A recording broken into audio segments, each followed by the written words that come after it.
Hello, grade 10. So, welcome back to another day of statistics, and you will perhaps recognize this table from before.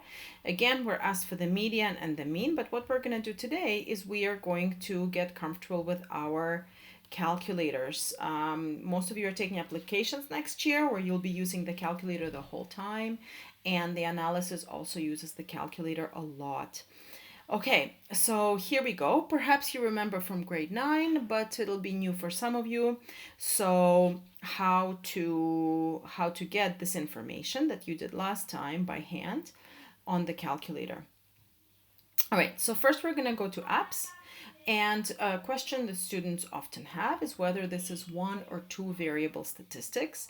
If you think about this data here, so we've got a score of 11 and it's happening 3 times. And then we have a score of 12, that's happening once. A score of 13 is happening 3 times, and so on. This is just one variable data because frequency is just a little summary as to how many times it happens, okay? As opposed to something like height versus weight, that would be two separate variables. So we're going to go to one variable, and I have some other data here. You go ahead and enter it into your first column and into your second column. So just pause it and do make sure that you follow along, and keep in mind that I am in D3 and in D4. And once you're doing that, I'm just going to quickly quit it and open it again, because there we go. Okay, so after you've done that, we're going to hit stat, and you may be seeing these numbers or you may be seeing some other numbers. Be careful. The first thing you need to make sure after you have entered the data is that your calculator is using the correct columns. This symbol button is very important. When you press this symbol button, then you can see what your calculator is using. So right now, my calculator was giving me information for D1. Remember, for you may have it in D1, and your frequency, you have to then tell him, hey, my frequency is in D2. So just hit alpha and actually press D2. And now when you go back, you'll have it correct. Now for me, if you remember, I have my columns in D3 and my frequencies in D4.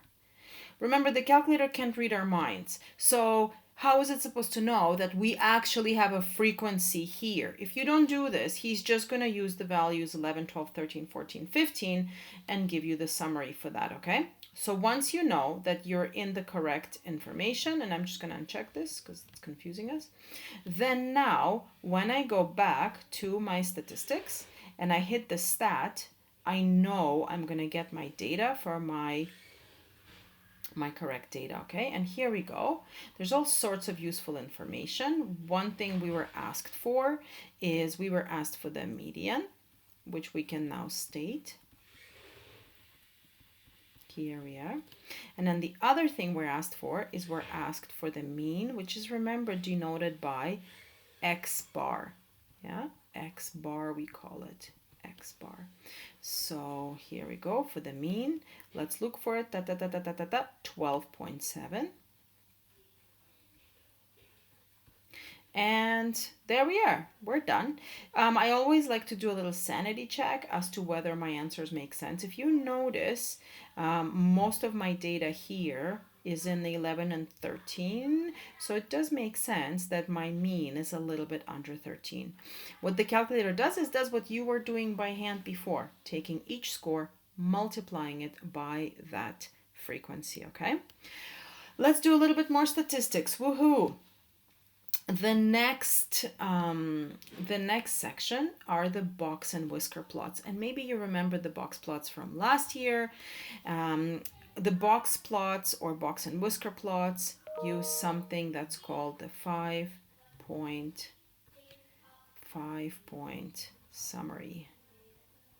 Okay, by the 5 points, what we mean is we mean the medium, the lower, the 25th percentile, the median, which is we call our 50th percentile, and our Q and the 75th percentile. What this is there for is this is the middle 50% of the data. If you would like to, you can go back and practice finding these by hand. And to do that, you just need to line your data up, and then you find the median point, and then you look at your left 50%. The median of that is your lower quartile, and the median of the upper half is your upper quartile, okay? But we're gonna have the calculator do it for us. The use in the box plots is it allows you to compare data. So this right here is a question about a person who is traveling to work by car or bus, and they just want to kind of visually see which one makes more sense for them, okay? All right, so we're gonna go back to our apps. Again, we're still in the variables, and then just pause and enter your data. Feel free to just enter it into D3 and D4. I was recording this before until I made a mistake, and so I already have my data in there, okay? So I have my one in D1 and the other one is in D2, okay? So once you've done that, then we're gonna go right back to the symbol, and what I want now is I want to draw a box plot, okay? And I want to draw a box plot using my D1, and again, for you, that's probably D3, and you may have histogram written here, so I'm just going to hit box and whisker, and then again, in my second one, what I want is I want D2. And yes, Miss Walsh will turn off her emails next time. Okay, so now, and make sure these are both checked so that he knows to show you both, okay? And now you can hit plot. When you hit plot, oh my goodness, not very happy with what you're seeing. Good news, the calculator has this view button, and if you view and go to auto scale, it scales it nicely for you, okay? So if you hit the left right arrows, look, you can walk through the 5-point summary. So there's your Q3, Q1, Q2. Notice the H1 here. The H1 was our first column. So these are our car times, which makes sense, right? There it is going to 43. If you want to go up to the other one, just hit the upper button, and now you can walk through the values of this, okay? Okay, so just for the sake of keeping this podcast not too long, I'm just going to sketch this approximately, okay? But of course, in the good land of practice mathematics, oh goodness. Okay, now this is... Okay, we can just make the conclusions. Actually, I think I'll just skip drawing it. And so it's asking us to compare. Well, what can we say? First of all, you can see that this data is more condensed, right? So the car time, so what does this mean? This is our bus, yeah?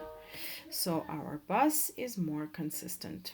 So we would say that the bus is more consistent.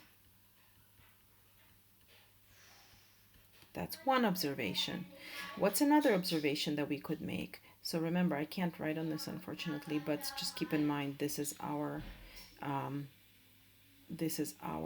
car, right? See, if I go down, you can see that this is our car. Let's make some other observations.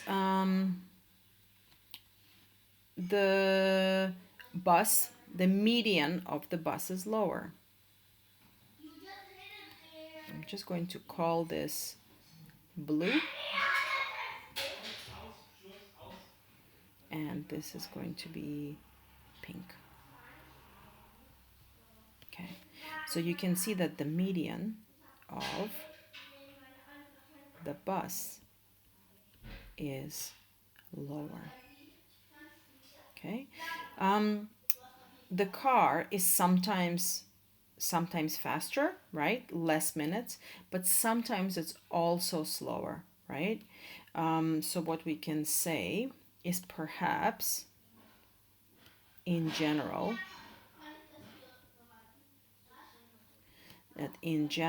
that our bus is more reliable.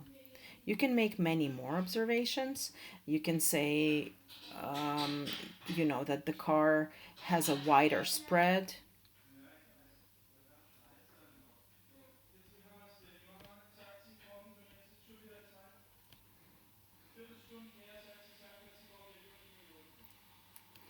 And so on. Okay, so just practice these box plots on today's practice and hope you enjoy using your calculator. Bye.